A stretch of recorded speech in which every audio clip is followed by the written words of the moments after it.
유대인이나 기독교인 하나님을 믿고 천국을 간다는 것은 거의 같은 신앙의 기초라고 볼 수 있습니다. 그러나 유대인들은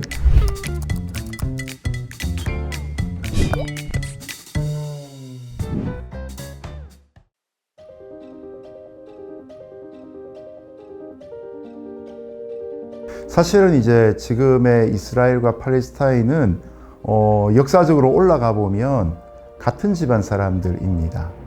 우리로 보면 사촌지간이라고 할 수 있죠. 이스라엘이 출애굽을 하고 나서 다시 이집트에서 가나안 땅으로 돌아올 때, 그때 서로 간의 갈등과 분쟁들이 좀 일어납니다. 이미 땅을 이제 자리 잡고 있던 모압이나 암몬, 에돔 족속 같은 분들이 이스라엘이 가나안 땅 들어가는 길을 쉽게 내주지 않고 가로막았거든요.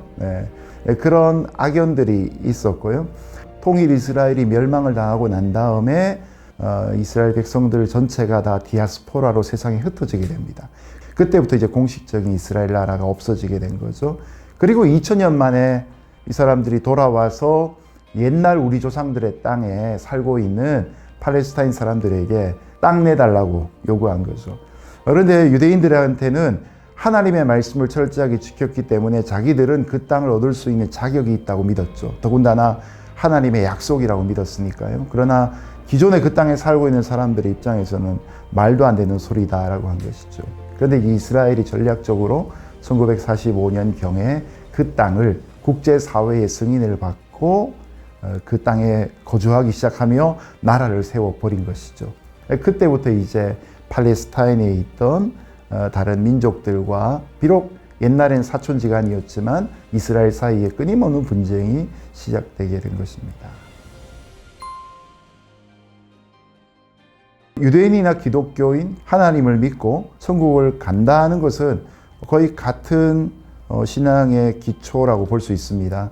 그러나 유대인들은 구약에서 특별히 모세오경을 중심으로 율법을 믿는 사람들이기 때문에 그들은 율법을 지켜서 구원을 받는다고 믿고 또 그들이 믿는 기대하는 메시아가 유대인으로 자기들에게 정치적인 해방을 줄 것이다라는 것을 믿는 마음이 있기 때문에 오늘날 우리가 믿는 예수님이 2000년 전에 유대인들의 땅에 오셨지만 유대인들은 그 예수님을 메시아로 인정하지 않았습니다. 가장 큰 증거 중에 하나가 뭐냐면 지금도 이스라엘의 국기에 보면 위쪽과 밑쪽에 이제 파란색이 있고 중간 흰 부분에 다윗의 별이라고 해서 역삼각형과 삼각형이 이렇게 합해져 있는 모습이 있습니다. 이게 이름이 이제 다윗의 별이에요. 옛날에 다윗 왕이 이스라엘의 왕으로서 국제사회 속에 아주 뛰어난 이스라엘 나라를 만들었던 것처럼 그런 다윗이 오셔서 메시아로 오셔서 이스라엘을 2000년 전에 로마라는 제국을 이기고 정치적인 해방, 군사적인 승리를 줄 것을 기대하는 관심이 있었던 거죠. 그러나 예수님은 약속을 따라 이 땅에 오셨지 유대인들의 소원을 이루어 주거나 아니면 그들이 원하는 정치적인 해방을 주시기 위해 오신 분이 아니거든요. 우리의 죄를 사하는 것은 우리가 율법을 지켜서가 아니라 우리를 위해 죽으신 예수님을 믿는 믿음 때문에 우리가 구원을 받게 되는 것이죠. 예수님 믿는 사람이 천국을 갑니다. 자, 유대인들 중에도 예수님 믿는 유대인들이 있습니다. 이런 분들을 우리가 메시아닉 주이시, 해석하면 믿는 유대인이라고 표현합니다. 그들은 예수님이 2000년 전에 우리의 죄를 위해 오셔서 십자가에서 죽으셨다는 것을 믿습니다. 그래서 믿는 유대인들은 구원받습니다. 제가 가까이 교제하는 목사님 중에 한 분은 유대인입니다. 그리고 랍비로 교육을 받았고요. 그런데 이분이 어느 날 예수님에 대해서 알게 되었어요. 그리고 미국에 와가지고 신학교를 다닙니다. 달라스에 있는 신학교에서 4년 동안 목회학 석사 과정을 마치고 그리고 이분이 이제 예수님 믿는 사람들을 함께 모아서 메시아닉 주이스 교회를 하고 있습니다. 성경에 보면 사도 바울이 바로 믿는 유대인이었습니다. 민족적으로는 유대인입니다. 그런데 바울은 태어날 때부터 로마 시민권을 갖고 태어난 사람입니다. 그런데 그 바울이 이제 부모님의 뛰어난 교육열 때문에 예루살렘에 와서 정통 유대인으로 공부를 하게 되죠. 이른바 조기 유학을 오게 된 것입니다. 바울도 예수님을 만나기 전에는 그런 율법주의를 깊게 따르던 사람이었기 때문에 그 마음이 아주 강팍한 사람이었습니다. 자신들의 정통적인 신앙의 기준에 따라서 사람을 차별하고 유대인이 아니면 다 지옥의 불쏘시개라고 여겼던 그런 굉장히 강팍하며 편협한 세계관을 갖고 있는 사람이었죠. 그 사도행전 9장에서 바울이 그냥 정통 유대인으로 예수님 믿는 사람 핍박하던 자리에서 예수님을 만나고 복음을 정통으로 누리면서 다메섹에서 3일 동안 금식하고 기도하는 동안 그가 새로운 사람이 됩니다. 그리고 그때부터 바울은 믿는 유대인으로 복음을 전하기 시작합니다. 저희가 한번 성도들과 같이 예루살렘에 간 적이 있는데요. 통곡의 벽 앞에 있는데 아주 정통 유대인 복장을 한 분이 계셨어요. 근데 우리 교사님 한 분이 오다가 너무 사람이 많고 복잡하니 그냥 스쳤어요.